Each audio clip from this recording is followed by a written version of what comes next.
How have you used LLMs or RAG or LangChain in a production system? Did you work on it?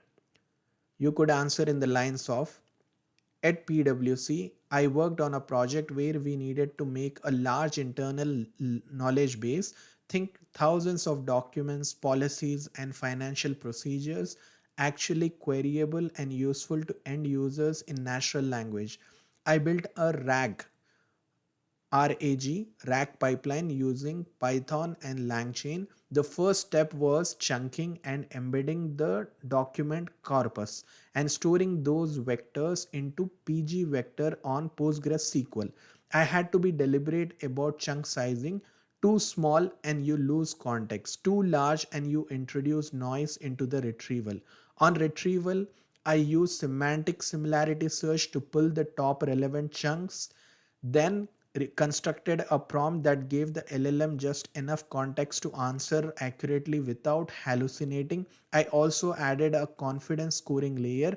If retrieval similarity was below a threshold, we would surface a low confidence flag rather than presenting a potentially wrong answer as a fact.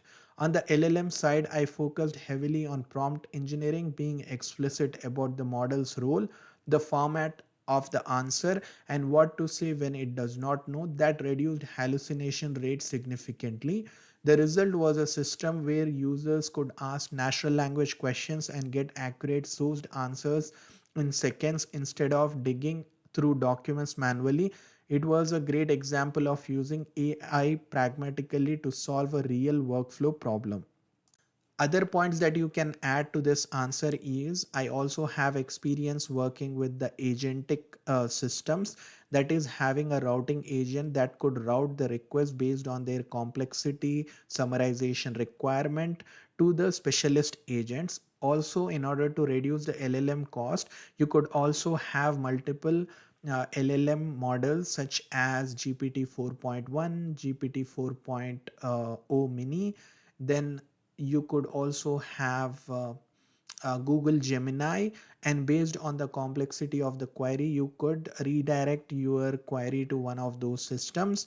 Then, with regards to the response being in a particular format, you could use Pydantic version 2, because Pydantic version 2 is faster than Pydantic version 1. For isolation, you could basically use Poetry. In the RAG pipeline, you can make sure that you could do the similarity search, semantic search, vector search, and keyword search, and etc. I'll see you in the next audio.